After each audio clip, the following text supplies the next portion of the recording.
Welcome to the Tudor Dixon Podcast. I think that we are now going to just start like a faith series here because we had Chris Tomlin and now we are blessed to have Kirk Cameron with us. Kirk, thank you so much for joining me. You had Chris Tomlin on your show. That's awesome. That was our last episode. Yes. I know. How great is our God. I'm already, it just sends me into worship hearing his name. And in fact, I just had lunch with him maybe a month and a half ago, and we were talking about how his daughter is really talented actress, and she has these really cool opportunities to do some stuff. So he was looking for a little navigation through some of the minefields of childhood acting, since that's kind of that was my world as a kid.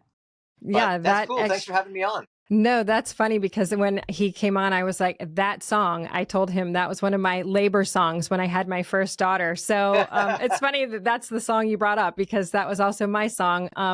But it is really, I think it is a time for rebirth in faith. So this is exciting to have him on and then have you on because I know that faith is first and foremost for you and you are a great advocate for Christ out there and talking about families and you're passionate about our kids and our families. And because of that, I mean, that kind of leads into his daughter is into acting. You grew up here, but you're going back there, which I think is fascinating because I'm in the situation of having 4 kids and I felt like I had nothing good for them to watch. So tell us what's going on. Come on. I mean, has there ever been a better time where we have needed a Mr. Rogers for our kids? That's right. And I just became a grandfather. I don't know if you can believe that. Oh, congratulations. But Mike Seaver just became a grandfather. And it's been really hard. I've been trying to pick out my grandpa name because I don't want something that's cheesy, and then I just moved to Tennessee and everybody here's got these real, these like Southern grandpa names like Pawpaw, Peepaw, Papaw. And I'm just not ready to go full Cracker Barrel yet. So I'm thinking, I'm going with Chief. I'm thinking my grandkids are going to call me Chief. And I want to lean into the kinds of media and educational content for my children and my children's children that's actually going to be good for their little hearts and their little minds. So much of children's television today has become perverted and warped and twisted and bent. It is such filth and pollution and confusing kids about who they are, their gender. It's making their ADD worse. And we think, wait a minute, what if we could go back to a modern day version of something that's wholesome and healthy and entertaining, like Mr. Rogers and Sesame Street, only make it like beautiful animation, real stories that kids can relate to, clear moral lessons, and develop their souls by teaching them faith in God. That's what we're doing, and it's called Iggy and Mr. Kirk. It's going to be free on YouTube. It's going to be everywhere around the world, coming out next month, and you're absolutely going to love it. So first of all, I want to say that my mom also thought that she would have a clever name because she said she didn't want to be grandma. So she would come into our house and she would say she wanted everybody to call her Coco. So I was the first one to have a grandchild. No. Yeah, she wanted to be Coco. My wife's grandma name is Coco. That is so funny. So she has to remember that because my mom told everybody she wanted to be Coco. And then she would walk in the house and she'd go, Grandma's here. And I was like, Mom, if you cannot remember your Coco, then you're not, and she's not. She's grandma. She's grandma. Have to come in. Remember, you're Chief. You got to come in and you got to declare it. It's Coco and Chief, and I tell her all the time. That's awesome. That is hilarious. So yes, you have to instill that in the kids. Okay, so this show, I love this idea because I have to tell you that I grew up watching things like Growing Pains, and I felt like it was really. Shows like that really had life lessons in them. And then I watch the shows that my kids have that are offered to them. They actually go back and they watch the original Full House. That's what they've been like. They've been watching that for a couple years now, and they keep going back and rewatching it. But they're the shows that are on these big networks now for kids are anti-parents. They're anti-discipline. They are pro bad behavior. And you're right. There's all different kinds of value sets and kids changing gender and everything. And they're confused. It's not even comfortable for them to watch, which I think is funny because on their own, they found the television shows from when I was a kid to engage in rather than from their childhood. Right. And it's so hard to be a parent these days because you feel like everything's working against you. Your public school's working against you. There's even some churches that are working against you because they're not staying faithful to the word of God. And then media, of course, you can't trust that. You can't trust Disney. You can't trust Nickelodeon. You can't trust the government. You can't trust the medical industry. It's like, who do we even trust anymore? And so that's why I wanted to be a part of a team of people who have the right mission, and that is we want to invest in the hearts and minds of children for the good. We want to utilize their incredible imaginations for what is true and beautiful and good. And that's what Iggy and Mr. Kirk is all about. And one of the ways that kids will benefit from the show is it's not cuts every 2 to 3 seconds and blinking lights and ridiculous sounds that don't match up with the things that are happening on the screen, making their ADD worse. This is actually healthy for their cognitive development, their relational skills, clear moral lessons, and it engages their imagination for good. One of the ways that kids learn these lessons is by relating to an adorable green iguana named Iggy that I'm raising in my treehouse in the backyard. And he's got to navigate through the very relatable challenges that every 5-year-old, every 6 and 7-year-old can understand, while he's listening to some friends who are telling the truth. And then there's others like a vulture named Culture who is always deceiving him and lying to Iggy and making him question his identity and who really loves him and who he can trust and what's true. And he's got to rely on the wisdom that's given to him by his dad and his mom and by trusting in God and praying. So there are ways of learning lessons through TV. And I think that that's what we've been forgetting for so long on the conservative side, is that our kids are learning lessons, the wrong lessons. TV has infiltrated everything. And part of that is what you actually said about ADD. I never thought about that before. But the idea that you have to be constantly entertained, something has to constantly switch in your mind. And then you get kind of into that mode. But I mean, I can remember even when I was a kid watching Charlie and the Chocolate Factory. And still to this day, I'm like, what would I have done with that gobstopper? Would I have given it to the bad guy? We just watched it the other night. It's so good. It is such a great movie. And it's funny.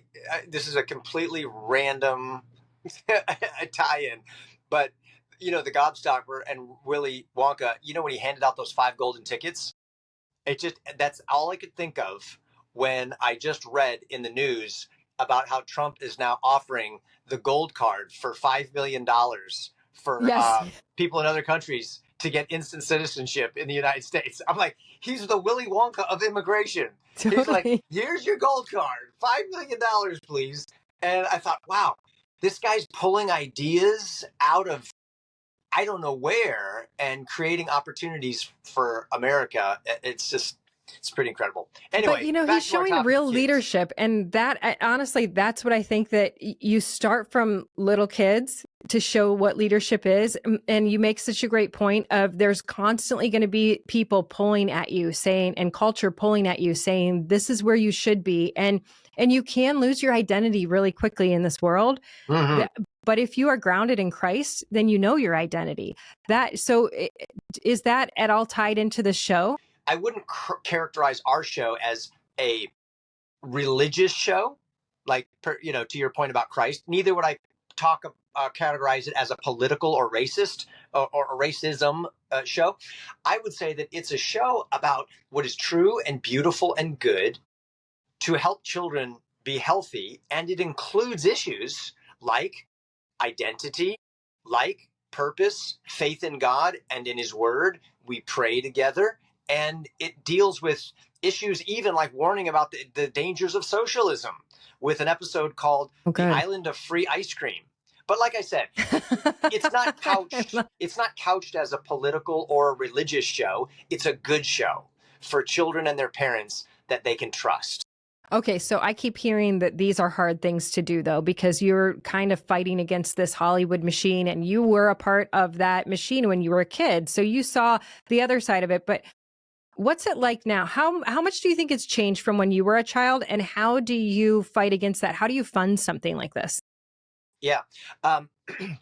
Well, media, God wasn't surprised by media when it came in. Like we talk about how media has infiltrated homes and stuff. Well, I would say that media has always been God's idea. These things don't just happen out of the ether, and they're not random. And God has a purpose for all of these things, and he's working it all together for good for those who love him and are called according to his purpose, Scripture says. So what Christians and good people need to do is infiltrate media, not just say, oh, media bad, and we end up becoming professional whiners about the influence of media. No. We need to become winners of the media. Rather than complaining about the culture, let's be creators of the culture, actually get in the driver's seat and drive the bus where we want it to go so that our children's future is hopeful. And so I would say that with the advent of good technology, there are people who can create content just like we're doing right now. The Tudor Dixon Show is not funded by Warner Brothers or by Disney. We can do stuff like this and create content and watch it on YouTube or wherever. And so I think good stuff is coming out, but cancer doesn't get better on its own. It just wants to grow bigger and bigger. And so the rotten root of wickedness, evil, perversion, and greed that characterizes so much of media and children's content, it is not going to get better. It just needs to be replaced. It just needs to be beaten with good. So rather than joining in with evil, we just got to overcome evil with good. And that's what we are attempting to do. It's what you're attempting to do. And I believe that God multiplies what he loves. And so we're on the winning team. So are you, I mean, there is cost in doing something like this, though. So we've seen a lot of kind of, I guess I would say traditional American values and even traditional faith values popping up in television shows and in movies. I mean, I talked to you about The Last Supper. We just talked to Chris Tomlin about that movie. We have seen that faith and values are really coming back into place. So when you produce something like this on YouTube, is there a place where you're asking people like, hey, help us out? Or are you just wanting them to watch? So the quick answer is you can watch it for free. You can go to Watch Brave. I believe you can go there right now and you can see the trailer and maybe even an episode or two. The first 5 episodes are going to be free on YouTube, coming out later in March. And edit that if that's already passed. But the idea is that we also are looking for help and support because it costs a lot of money to make a television show. We're going to do it either way, but we give people an opportunity to be a part of it. And we can go to the website to check that out. Give us the website just so people know. It keeps changing. Okay. The website is watchbrave.com. Watchbrave.com. Okay. Watchbrave.com. Awesome. And then people go there, they can learn about this. Do you see a lot of conservatives getting together in this space? Right now, you're on a tour. We can see that you're in a bus. You're on a tour. You're out there talking to people about this stuff. Tell us what you're doing right now. So, Tudor, can I go back and just answer something that you had asked me in the previous question? I forgot to answer it. Yes, we are seeing pro-America, pro-conservative, pro-Christian values popping up in media and movies and television shows more now than we did 3 years ago. And I think because of the election and what people are seeing is happening, people are being emboldened. It's wind in our sails. This is gas in the tank. And I think that in the mercy of God, the kindness and the undeserved favor of God, we've been given 4 years of air cover so that we can advance the good and the beautiful and what is right, what we should have been doing for decades, but have not done or not done well. And I think now is our opportunity to do this. And if we blow it now, after everything that we have been through and all the kindness and mercy that we've been shown, and our eyes being opened over the last 4 years, will we ever turn back to God and to the Constitution and to the values that lead to our kids' blessing? Or are we really asking for communism to come in and just take care of everything for us? And that's the question I think we need to ask ourselves as Americans, and particularly as Christians. So I'm thrilled, and I'm hoping that this is the appearances of more good and godly values is not just the pendulum swinging way back to the right, because that's the nature of a pendulum. It just swings back to the left again and then back to the right again. What we want is a revival that swings it not to the right or to the left. I want him to swing that pendulum straight up and point toward heaven and stay there, right? Because that's really all there is. Ronald Reagan said it. Look, it's not really a choice between the right and the left. It's a choice between up to maximum freedom under God and under law, or down to the ash heap of totalitarianism.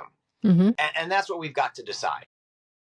So when you are making something like this, do you think that this will be a daily show? Is this a weekly show? Is this something that you expect the kids to come down and get down on the family room, huddle up on the carpet and say, we got to watch our daily episode? Yeah, I hope so. I hope that this becomes a staple for decades and decades.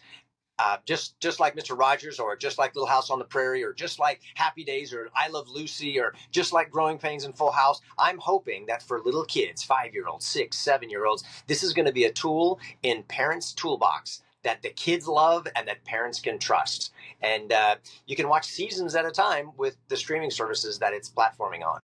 That's awesome. And this is not the only thing you're doing. Like I was saying, you're on a bus right now. You're touring around the country. People love to see you out there doing this, talking to them. I mean, you really are I think a trusted voice, because we know your faith, but we also know your face. You know, we've seen you for years. So what are you out there talking about when you're on the road? Well, yeah, you can see half my face because Mike Seaver grew a beard. And as far as being a trusted guy, you know, I'm also an actor and I could be faking the whole thing. So beware of Hollywood celebrities always. But thank you. That definitely encourages me. And I'm on the road because we want to let people know about our new TV show for kids, Iggy and Mr. Kirk. We want them to know about a new book that I just wrote called Born to be Brave: How to Become a Part of America's Spiritual Comeback. And people are leaving, I think, encouraged, full of hope and a vision of victory for the future. Not pessimistic and escapist, but victorious, because the gospel and doing what's right has victory written all over it. Yeah, absolutely. I've heard great things. I've heard all these stories about the children's events that you're doing. And I hear what you're saying about you have to be cautious of people. I think you've proven yourself. I think that you are clearly working on behalf of our Christ-like values. And we appreciate that because, like I said, Thank you. It is hard to break. But what you said earlier, I think is so key, is that like, this isn't just because we have been frustrated with the media, just because we've been frustrated with shows and TV programs that are on for kids. That doesn't mean you shy away. And that's why projects like yours are so important. So you go to the website, help support, because it's up to us. I mean, when you talk about the church is really us. And so even though there may be some buildings where there is a person who might be a false teacher leading you awry, the church is us. So look at the things that you can support. And this is one of them. Yeah, thank you for saying that. I think you're exactly right. So many people have turned into, you know, as conservatives, we look at the left and we say, boy, you know, you guys are just maxing out this victimhood mentality stuff, right? You just make everybody feel like a victim, and that you as the government need to come in and you need to fight for them. And but as conservatives, we have the same heart ultimately, unless we're set free by the gospel and changed on the inside. We make ourselves victims of the culture, and we say, oh my goodness, like all of this culture, this media, public schools, they're just working against us. We're victims of this nasty, dark culture. And I want to say, wait a minute, hold on. Nobody told you had to send your kids to the school you're sending them to. You have options. You can homeschool your kids. You can send them to a private school. If you can't afford that, there's churches and schools and networks and co-ops more than ever before. Information's been democratized and distributed all over the internet. You can learn just about everything from YouTube. And there are so many things that we can be doing. We don't need to be whining and complaining about stuff. So, look, we have great opportunities right now. This could be the family of faith's finest hour in the history of America and turn things back. Maybe our setback culturally has really been all along a setup for a comeback led by the family of faith. That is honestly one of the most important messages I have heard on our podcast for sure. Seriously, hearing you say that, it was so convicting. Yeah, we have been victims, and we have created an environment where we actually pay people to complain on our behalf, and you are doing the complete opposite. And then we pay with our taxes for public schools to turn our kids against the family, against God, and against America. And we say, oh no, this must mean that the rapture's coming by Thursday. And so we'll get out of here and it'll all be over. Like, are you kidding me? Can you imagine if the Pilgrims had that attitude when things were far worse than they are now? Or go back 1,500, 2,000 years when Christians were being thrown to lions and lit on fire to light up the nighttime games at the Colosseum. Guys, it gets much, much worse than this. And the only reason it's not like that now is because people had an optimistic view of the future and they built the world for their children. They weren't looking to be rescued and escaped by God just taking care of it for them. They said, no, God, work through me. I am your hands and feet.